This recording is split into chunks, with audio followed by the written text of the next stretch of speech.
Я для вас выгодный президент, запомните. Выгодный в том, что я не держусь за власть. Если кто-то иначе думает, дурак полный. Я не думаю о том, как ее сохранить. Я уже вот так этого наелся. Апошнім часам Александр Лукашенко вельмі любіць расказваць пра свой хуткі сыход з улады і наступнага прэзідэнта Беларусі. Чым далей, тым часцей ён загаворвае пра сваю будучую пенсію і нават намякае на канкрэтныя кандыдатуры пераемнікаў. Але хто гэтыя людзі? І ці чакае прэзідэнцкае крэсла Віктара Лукашэнку альбо, можа, Мікалая? І якіх чыноўнікаў беларусы ўспрымалі кампраміснай фігурай і што з імі у выніку стала? Это надо будет всегда. А кто это сделает? Вот они. А уйдут они кто? Их ученики. Поэтому я когда начинаю так говорить, мне Эйсмонт и другие говорят, а вы, говорят, сколько президентов подготовили? Размовы пра тое, хто будзе пасля Лукашэнкі, ідуць ужо на працягу 20 гадоў. У 90-е і нулявыя, нават калі ўсё ўжо цалкам апынулася ў адных руках, мала хто мог падумаць, што нязменная ўлада пратрымаецца так доўга. Усё ж, да 2004-го у Канстытуцыі Беларусі існавала абмежаванне па тэрмінах, таму існавала надзея на законны ліміт. Еще на кого-то я должен посмотреть, да? Увогуле, нават 10 гадоў на чале Беларусі выглядалі за вялікім часавым прамежкам для былога дырэктара Саўгаса Гарадзец. Бо амаль адразу пасля абрання прэзідэнтам Лукашэнку збіраліся пазбавіць улады, прычым зрабіць гэта хацелі сябры яго каманды. Дэпутаты Вярхоўнага Савета Дмітрый Булахаў і Віктар Ганчар, якіх называлі маладымі ваўкамі, праз абранне харызматычнага кандыдата хацелі атрымаць уплывовыя пасады. Пасля яны збіраліся адправіць прэзідэнта ў адстаўку з фармальнай прычыны парушэння законаў. Другім кіраўніком у гісторыі незалежнай Беларусі павінен быў стаць якраз Ганчар, а Булахаў бачыў сябе спікерам парламента. Уважаемые члены президиума, пожалуйста, внимание. Аднак Лукашенко нечакана для паплечнікаў усіх перайграў і жаданых крэслаў ім не даў. Пасля гэтага Булахаў і Ганчар сышлі ў апазіцыю і спрабавалі арганізаваць імпічмент, але ў 96-м кіраўніка Беларусі уратавалі госці з Масквы. Верховный Совет в лице председателя Верховного Совета отзывает из Конституционного суда, обеспечивает отзыв из Конституционного суда всех материалов, связанных с импичментом президента. У выніку Віктар Ганчар стаў ахвярай лукашэнкаўскага эскадрона смерці, а Дмітрый Булахаў у нулявых змог дабіцца даравання Лукашэнкі і нават атрымаць пасаду памочніка прэзідэнта. Але ўжо праз 5 месяцаў пасля прызначэння, у верасні 2006 года, ён раптоўна памёр ад сардэчнага прыступу. На той момант Лукашенко праз чарговы рэферэндум ужо забяспечыў сабе абсалютную ўладу і ў 2005-м зрабіў свайго старэйшага сына Віктара памочнікам па нацыянальнай бяспецы. Той быў 29-гадовым капітанам-пагранічнікам, але нечакана заняў генеральскую пасаду і падначаліў сабе ўсе сілавыя ведамствы Беларусі. З таго моманту апазіцыйныя СМІ сталі лічыць, што так Віктара Лукашэнку рыхтуюць да пасады прэзідэнта, і пакуль нельга балатавацца па ўзросце, ён будзе прымаць справы на іншым месцы. Але ж гэтыя здагадкі абверг спачатку сам Віктар, а затым і яго бацька. Той вясной 2007 года заявіў, што ў старэйшага сына занадта мяккі матчын характар, а ў сапраўдныя пераемнікі ён будзе рыхтаваць самага малодшага. Што хавалася за гэтай фразай, стане зразумела толькі пасля таго, як на публіцы з'явіцца Мікалай Лукашенка.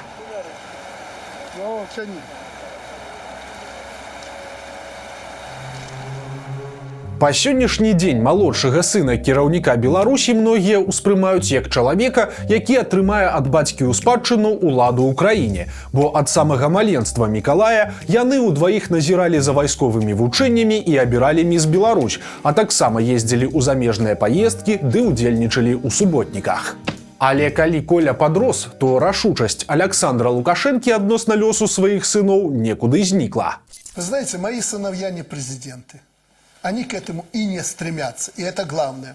И если сыновья не хотят работать в этой должности, то и не надо их к этому готовить. У іншым інтэрв'ю ён заявіў, што павінна адбыцца нешта незвычайнае, каб Віктар стаў яго пераемнікам, а да 35-годдзя Мікалая ён проста не дажыве. Ну это идиотизм. У нас не раньше 35 лет ты можешь стать президентом. Это что, я еще 20 лет должен быть президентом? Да я не доживу до этого, Не пока дай бог. Коля будет президентом.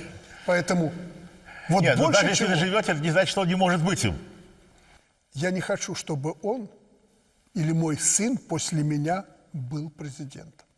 Это уже в стране должно что-то чрезвычайное произойти, чтобы у меня, после меня сразу стал даже старший сын, способный, умный парень, опытный уже больше 40 лет, чтобы он стал президентом. У нас нет в семье этого.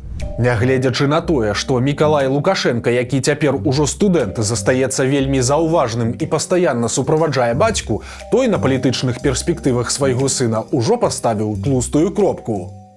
О нем часто говорят, особенно в западных СМИ, как Нет, он не преемник. Вот как я вы так и знал, относитесь к что такой ты идее? хочешь Да, спросить. Нет.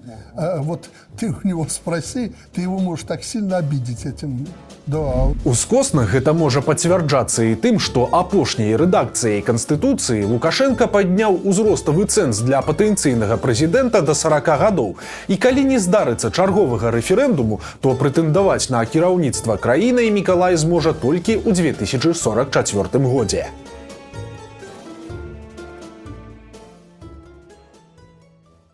Але калі не Лукашенка малодшы, то тады хто? Як не дзіўна, па цяперашніх законах найбольш імаверным наступным кіраўніком Беларусі павінна стаць жанчына. Гэта старшыня Савета Рэспублікі Наталля Качанова. Прычым у гэтым выпадку здарылася парадаксальная сітуацыя. За пару месяцаў да выбараў 2020 года, калі Лукашенку кінула выклік жонка арыштаванага блогера Сергея Ціханаўскага, ён здзекліва заявіў, што беларусы ніколі не прагаласуюць за жанчыну, ні за хатнюю гаспадыню, ні за мацёрую чыноўніцу Наталлю Качанову. Понимаешь же, что за жену никто не проголосует в Беларуси. Не потому, что даже, вот я и часто говорю, Наталья Ивановна, за тебя тоже не проголосовали бы, хотя ты прожженный уже готовый президент. У нас Конституция не под женщину. И у нас общество не созрело до того, чтобы голосовать за женщину. Потому что у нас по Конституции президент обладает сильной властью. У нас президент не Литва. Там президент, вот была Даля Грибускайте, пришла, поулыбалась, посидела и пошла. Ни за что не отвечает, потому что там парламентская республика. У нас нет. Дэманстратыўная лукашэнкаўская пагарда прывяла да катастрафічных наступстваў і чарговага канстытуцыйнага рэферэндуму. У выніку у асноўным законе Беларусі з'явілася адна цікавая праўка. У выпадку смерці прэзідэнта яго абавязкі да новых выбараў будзе выконваць старшыня Савета Рэспублікі. Раней жа ўлада пераходзіла да прэм'ер-міністра. Калі пераводзіць усё гэта на цяперашнія рэаліі, то калі Лукашенка памрэ, кіраваць Беларуссю будзе менавіта Качанова. Аднак пра свае прэзідэнцкія амбіцыі былая дыспетчарка полацкага водаканала не заяўляла. Яна, наадварот, бясконца любіць і давярае Лукашэнку. Только с этим руководителем, президентом, может быть будущее у нашей страны. Президент нам говорил еще в 2019 году, идет геополитический раздел мира, и мы сейчас реально это увидели. Я всегда понимала, что только такой мудрый политик, опытный политик, который вот есть в нашей стране, но я, знаете, я еще сказала, могу сказать вам, знаете, это, наверное, нашей многострадальной Беларуси Бог послал такого президента, который действительно по-настоящему ценит свой народ, свою страну и делает всегда все во благо народа. Адразу пасля падзей 2020-га Лукашенка пачаў неаднаразова казаць, што гэты тэрмін стане для яго апошнім. Проста трэба дачакацца ўжо згаданага раней рэферэндуму і ўсё. Кіраваць Беларусю пачне іншы чалавек. Меня что в этой ситуации волнует? Вот незнакомому президенту такую конституцию отдавать нельзя. Будет беда. У нас конституция очень серьезная. Никакую конституцию я под себя не делаю. В новой конституции я уже с вами президентом работать не буду. Поэтому успокойтесь, спокойно это переносите. Практычна тое ж самае ён паўтарыў на гадавіну сфальсіфікаваных выбараў. У наступнай выбарчай кампаніі Лукашенка на словах збіраўся удзельнічаць, хіба што як вядоўца тэледэбатаў. Но если будут президентские выборы, я вам обещаю, что я не буду педалировать, что я не буду участвовать, что я там на кого-то поставлю и буду кого-то проталкивать. Нет. Я буду честно вести себя. Будет 5 человек, Я изучу биографии, если их знать не буду, а я точно буду их знать. Я про всех все расскажу, вплоть до того, что готов в открытом провести эфир с ними, задать вопрос. Все будет на равных. Но победят в Беларуси обязательно прагматичные, нормальные люди. У них нет перспективы.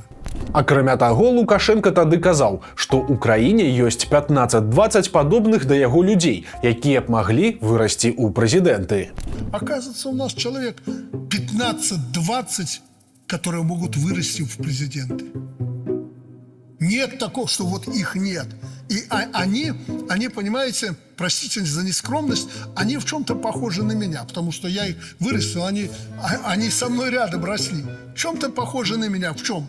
В своей преданности стране. У выніку у першай палове 2020-х Лукашенко пачаў часта практыкаваць атракцыён з публічнымі расказамі пра пераемнікаў сярод сваіх топ-чыноўнікаў. Першымі сталі тагачасны губернатар Гродзенскай вобласці Уладзімір Каранік і яго памочнік ды былы міністр унутраных спраў Юрый Караеў. І тут звярніце ўвагу на іх выразы твару падчас прызнання Лукашэнкі. Мои дети после меня не будут президентами. Вот у меня 2 человека моих здесь, они могут участвовать в президентских выборах. Потом будут крепкими кандидатами. Один генерал, второй губернатор. Молодые, новое поколение, толковое, знающее цену этой стране. Хутчэй за ўсё гэта было сказана проста, каб зрабіць уражанне на гарадзенцаў, бо Лукашенко не мог не ведаць, што Асецін Караеў па канстытуцыі не змог бы стаць прэзідэнтам Беларусі нават калі б і хацеў. А Каранік адразу ж пачаў апраўдвацца, што не мае ніякіх амбіцый на найвышэйшую пасаду ў краіне. Відаць, фокус з пераемнікамі настолькі спадабаўся Лукашэнку, што праз некаторы час ён публічна агучыў новыя кандыдатуры. На гэты раз імі сталі Александр Турчин и Дмитрий Круты. Вот я смотрю, думаю, Турчин сможет управлять страной или нет. Ну, хорошо. А если не сможет? Ты уже потом не вмешаешься. Так же, мешать же не будешь президенту? Нет, я пример.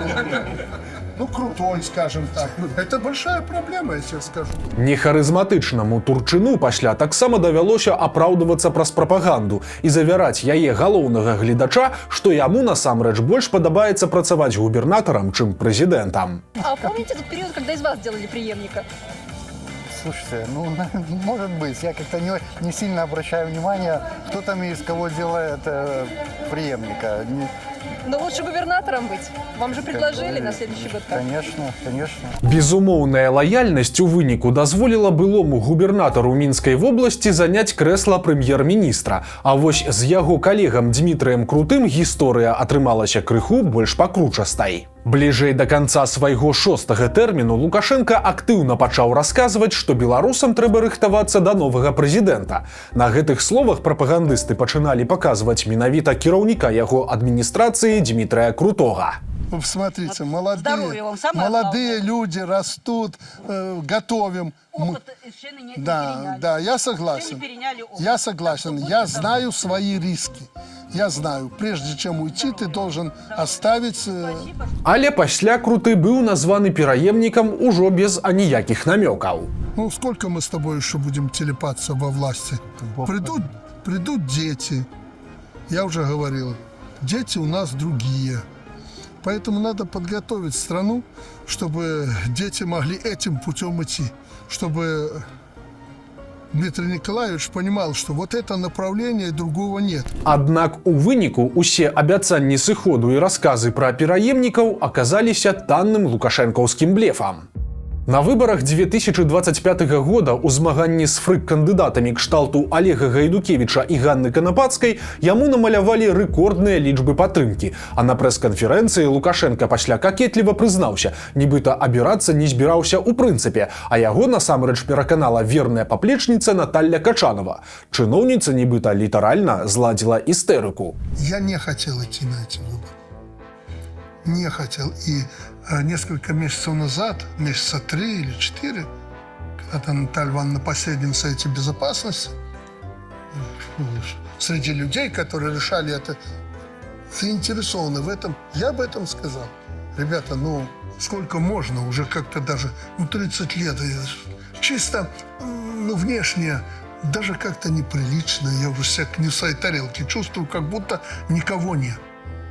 Не знаю, почему я про Наталью Ивановну говорю, она первая поднялась. Нет, я ее не видел такой.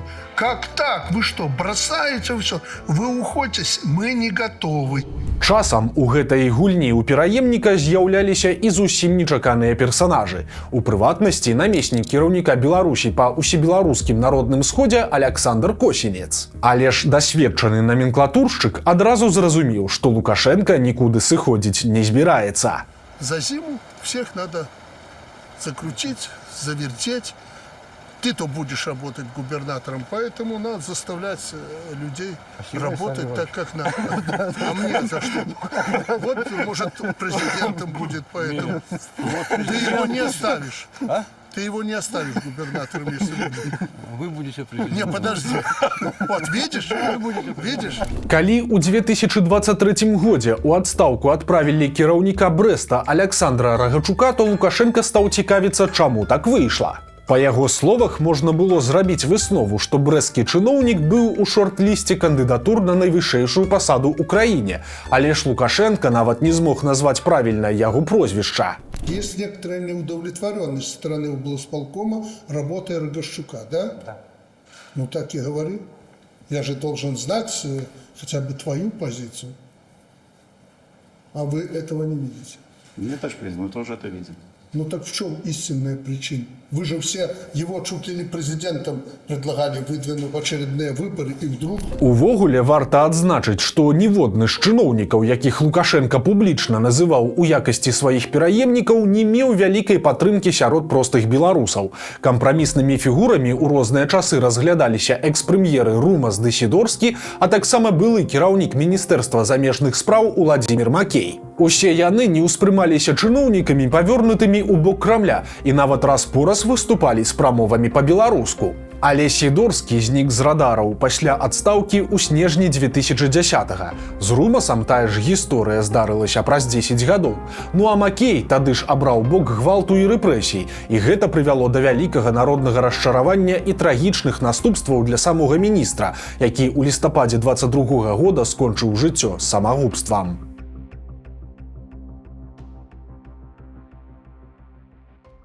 У цяперашнюю рэдакцыю Канстытуцыі Лукашенко зноў вярнуў абмежаванне па тэрмінах. І калі асноўны закон не будзе ў чарговы раз ганебна перапісаны, нязменны кіраўнік Беларусі павінен будзе сысці да 2035 года, а па яго уласных словах яго ўлада скончыцца яшчэ раней.